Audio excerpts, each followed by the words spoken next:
नमस्कार। शाम के अखबारों की चर्चा चाय के साथ। आज खबरें हैं, पर आज शहर में गर्मी ज़बरदस्त है। आज मुझे लग रहा है टेम्परेचर 38 के लगभग पहुंच चुका होगा अभी, और अच्छी खासी गर्मी आज शहर में हो रही है। रोडों पर दिखने लगा है गर्मी का असर भी है। अब मुझे लगता है गर्मी जो है अगले कुछ ही दिनों में 40 के लगभग शहर में गर्मी झूलने लग जाएगी। तो तापमान भरपूर हो चुका है। अब हम खबरें शुरू करते हैं। आज हम पत्रिका शुरू कर रहे हैं। पत्रिका कुछ खबरें जिस पर हम बात करेंगे, बाकी सब सामान्य खबरें।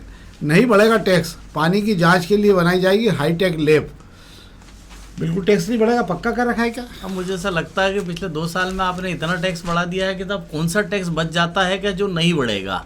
बजट को लेकर ये जो खबर दी गई है, इसके अंदर समझने लायक बात यह है कि संपत्ति कर पर आप पिछले साल टैक्स बढ़ा चुके हो, जल कर पे आप टैक्स बढ़ा चुके हो, सिर्फ कचरा ही बाकी रह गया है। वो कचरा का टैक्स भी बढ़ चुका है। वो कैसे बढ़ चुका है? सीधे नहीं बढ़ाएगा।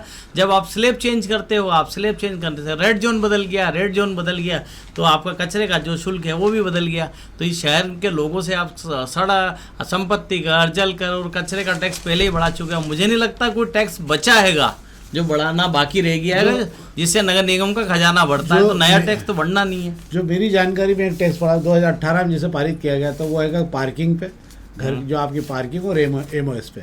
ये 2 टैक्स है जिसकी तैयारी नगर निगम शायद कर रही है, और चूंकि पारित हो चुका है इसलिए इस साल से लागू करने की कोशिश की जा रही है। उसके अंदर पारित भी हो चुका है और 2021 से इसमें अमेंडमेंट आ चुका है। आपको मैं जानकारी बता देता हूँ। इसको लेकर राज्य शासन से एक आदेश आया था कि नगर निगम सीमा के अंदर जितनी भी एग्रीकल्चर लैंड है उसको छोड़कर बाकी सब पे टैक्स लिया जाना है, यानी जो डाइवर्शन नहीं करी हुई हो गया। अब बात कर लेते हैं आपका मकान का। अगर आपका 2000 स्क्वायर फीट का मकान है और आपने उसके और 1800 स्क्वायर फीट बना रखा था, एमओएस सारा छोड़कर आप नियम कायदों में आपने मकान बनाया, तो अभी तक आप जो 1800 का ही टैक्स जमा कर रहे थे, अब आपको 2021 से नगर निगम जो है पूरे 2000 स्क्वायर फीट का टैक्स वसूलने की तैयारी कर रही है। तो ये कहना बिल्कुल गलत है कि कोई नया टैक्स नहीं लगा रहे। नया टैक्स लगाने की गुंजाइश ही नहीं बची है। जो पुराने टैक्स है सबको आपने इतने भारी भरकम बढ़ा दिए हैं। ये तो बात कर रहे हैं कि बजट में नया टैक्स नहीं आएगा। प्रयोगशाला की बात कर रहे हैं, पानी जांचने के लिए एक प्रयोगशाला बनाएंगे हाईटेक की। अरे वो आपकी मजबूरी हो गई है। भागीरथपुरा कांड ने आपको सिखा दिया है कि आपकी खुद की प्रयोगशाला जो आप बरसों पहले बंद कर चुके थे उसे चालू कर दो। इस शहर को गंदा पानी पिलाना बंद करें। सफाई की आड़ में जो आप लोग दौड़ रहे थे, जो बाकी सारी चीज़ों को आपने सेकेंडरी कर दिया था, अब जरूरी हो गया। इंसानों की जिंदगी बहुत ज़रूरी, इसलिए साफ पानी पिलाना जरूरी है। तो प्रयोगशाला आपको बनानी होगी। सही बात है, और बनाना भी चाहिए आपको। आपके जो अधिकारी तो सेवानिवृत्त होगा, आपको खुद नहीं मालूम आपके कार्यकाल में सेवानिवृत्त होकर जो अधिकारी काम देखते हैं तो उसके बाद किसी की नियुक्ति नहीं हुई। बहुत सारे विभागों की हालत है, लोगों का ध्यान जाता नहीं। अब हम बात कर लेते हैं शराब का मामला। अग्निबाण की बात कर रहा हूँ मैं। शराब की दुकानों की नीलामी में इस कदर स्पर्धा मची हुई है कि शहर के एक बड़े ठेकेदार जो विधायक के बहुत करीबी हैं, उन्होंने अपनी एक दुकान उठाई है। उसकी कीमत सर्वाधिक, एक समूह की 114 करोड़ रुपए में उन्होंने दुकानें उठाई है। इस समय उज्जैन का एक ग्रुप है जो इस समय इंदौर में कई जगह पर भारी पड़ रहा है। ये पिछले बार यहाँ से खाली हाथ लौट गया था, पर इस बार उज्जैन का जो गौरव जायसवाल ग्रुप है ये, और इन्होंने बेंगलोर की कंपनी के थ्रू सारा कामकाज यहाँ संभालने का कामकाज शुरू किया। इंदौर के भी ठेकेदारों को उसमें जोड़ा गया, कुछ ठेकेदारों की हिस्सेदारी उसमें बढ़ाई गई है और उन लोगों को जोड़ा गया। पर यह दुकान इतनी महंगी 114 करोड़ में उठाई गई है कि अच्छे शराब के ठेकेदारों का कहना है कि ये रुपया निकालना बहुत मुश्किल होगा। या तो ये दुकान डिफॉल्ट में जाएगी, और नहीं जाएगी दुकान तो ये तमाम दूसरे धंधे भी इस दुकान पे चालू हो जाएंगे। क्या है सर? हालांकि वो फायदे में, नफे में जाएगी या नुकसान में जाएगी ये कहना आज तो जल्दबाजी होगा। पर किसी ने दुकान इतने महंगे में अगर इंदौर शहर में ली है तो कुछ ना कुछ देख कर ही ली होगी। जो करोड़ों रुपए लगा रहे हैं एक दुकान पर, करीब 60 करोड़ रुपए की नीलामी लगाई जा रही है। और मुझे ऐसा लगता है कि एक बार हमें भी जाकर देखना चाहिए इन दुकानों पर ऐसा क्या है जो ये दुकानें 60 करोड़ रुपए में बिक रही है। MR9 की दुकान है, स्कीम 54 की दुकान है।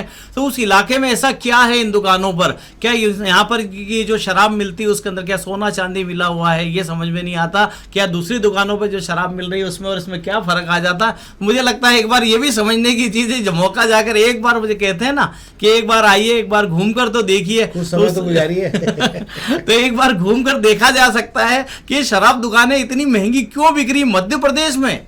पता है इतनी महंगी शराब की दुकानें इंदौर में बिकी है। इंदौर में ये भी एक अपने आप में रिकॉर्ड बना है। इंदौर जो हर मामले में नंबर 1 होता है, शराब की दुकानों की नीलामी में भी इंदौर नंबर 1 हो गया है। मानना पड़ेगा। हालांकि ये जरूर देखना पड़ेगा, शेखर जी कहना, ये जाके देखना पड़ेगा एक आध दिन की आखिर ये दुकान में मिलती कैसी शराब है। चेक करवाते किसी को देने जो। एक और खबर है अग्निबाण पे हम बात करते हैं। एक पूर्वी बाईपास के निर्माण को लेकर 1720 एकड़ जमीन का अधिग्रहण होना है और 50% मुआवजा राशि राज्य शासन ने देने के लिए सहमति बना ली, केंद्र को भी दे दिया, इसको सहमति बन गई। ये सबसे बड़ा पूर्वी बाईपास रोड बनेगा जो सिमरोल से होता हुआ प्रीतमपुर जाएगा और एक नया रोड मिलेगा। कब मिलेगा तो समय की बात बताएं, पर केंद्रीय परिवहन गडकरी ने भी जो है इसके लेकर सहमति अपनी प्रदान कर दी। मुझे लगता है कि हो सकता है शायद ये रोड आपको एक और शहर में अच्छा रोड मिल सकता है। क्या साहब? जी बिल्कुल आप सही कह रहे हैं। पूर्वी बाईपास की बात हो रही है। हालांकि आपको बता दूंगा बाईपास पे अगर अपन पूर्व की तरफ अगर अभी शहर में अपन बढ़ेंगे तो पहले जो एबी रोड हुआ करता था, एबी रोड से निकलकर हम जो है रिंग रोड की तरफ आगे बढ़े, रिंग रोड के बाद में हम बाईपास पर पहुंच गए, बाईपास के बाद हम आगे बढ़े तो वहां पर अब बात कर रहे हैं ये पूर्वी जो अलग से नया बाईपास बनना है 5,000 करोड़ रुपए इस पर खर्च होना है। 84 किलोमीटर का यह बाईपास जो है सीधा शिप्रा से शुरू होगा और इंदौर के पूर्वी हिस्से से होते हुए सिमरोल होते हुए सीधा ये पीतमपुर को मिलाएगा। 84 किलोमीटर के इस बाईपास को 2 चरणों में बनाया जाना है, जिसको लेकर मुआवजा राशि तय कर ली गई है। सारा काम शुरू हो गया है और 6 लेन का ये ग्रीन फील्ड के आकार का ये कॉरिडोर बनना है। तो और उम्मीद की जा सकती है कि इंदौर का ये जो कॉरिडोर नया जो कॉरिडोर सुपर जो पूर्वी हिस्से में बनने वाला है वो उन सारी कमियों को पूरा करेगा जो खामियां कि अभी जो बाईपास बनाते समय रह गई थी, जिसका खामियाजा हम बाईपास पे भुगतते हैं निकलने के दौरान। अब हम प्रभात खंड खबरों की बात कर रहे हैं। प्रभात खंड खबरों में एक कमर्शियल सिलेंडर पर रोक लग गई है। रोक में तो कमर्शियल सिलेंडर एक तो महंगे हो गए, 115 रुपये महंगे हो गए। इसका असर यदि आप होटल पे अभी खाना खाने नहीं गए होंगे 2-4-8 दिन में तो आपको दिखेगा कि होटलों की रेट लिस्ट पे कीमतें बढ़ गई हैं। इसके अलावा मैं और जानकारी भी आपको दूं, तुअर की दाल 170-180 रुपये किलो पर पहुँच गई है। तेल की बात करना बेकार है, मूंगफली का तेल की तो बात ही करना बेकार है, पर सोयाबीन के तेलों में भी आग धीरे धीरे लगने लगी है। ये सब का असर आपको धीरे धीरे युद्ध के कारण दिख रहा हो, पर जो हमारे यहाँ स्थिति वो भी बढ़ने लगे। पर कमर्शियल सिलेंडर का असर ये हो रहा है कि जहाँ जहाँ भी रोक लग रही है वहाँ एक तो चिंता लग रही है, जहाँ शादियाँ हैं टेंट ऑफ, जहाँ शादियाँ गार्डन में होने वाली वो हर हाल में चाहते हैं कि सिलेंडर मिले, नहीं मिलेंगे तो ये वाले सिलेंडर दूसरे ब्लैक में खरीद के उनको काम चलाना पड़ेगा।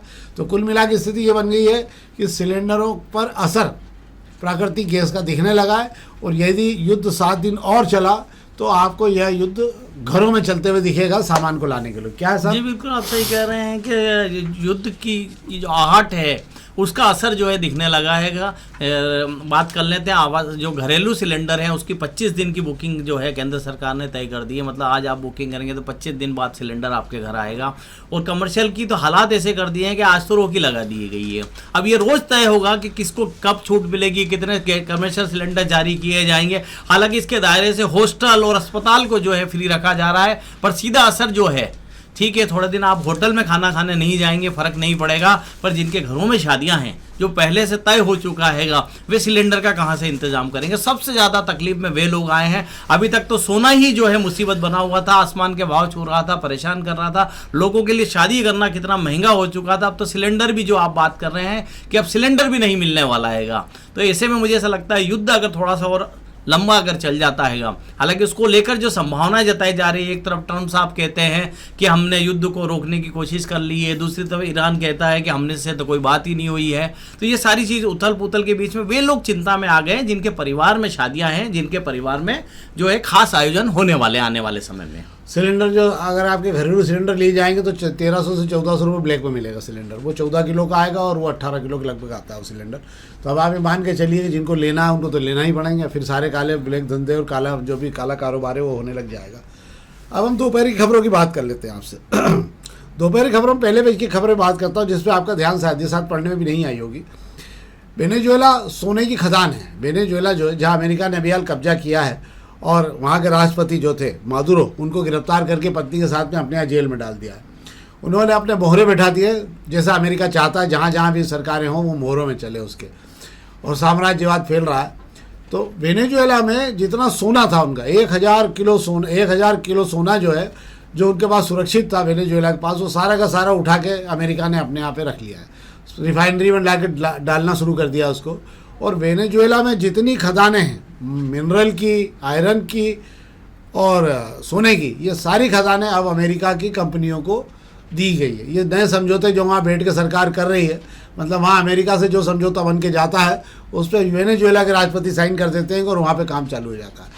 मुझे ऐसा लगता है शायद जो खबरें बता रही कि 51वां प्रदेश होगा जो अमेरिका में शामिल होगा, क्योंकि वहाँ पर स्थितियाँ इतनी ख़राब है कि वहाँ की सरकार के पास कोई काम खुद का नहीं बचा, पूरी तरह से अमेरिका के झंडे तले काम हो रहा है।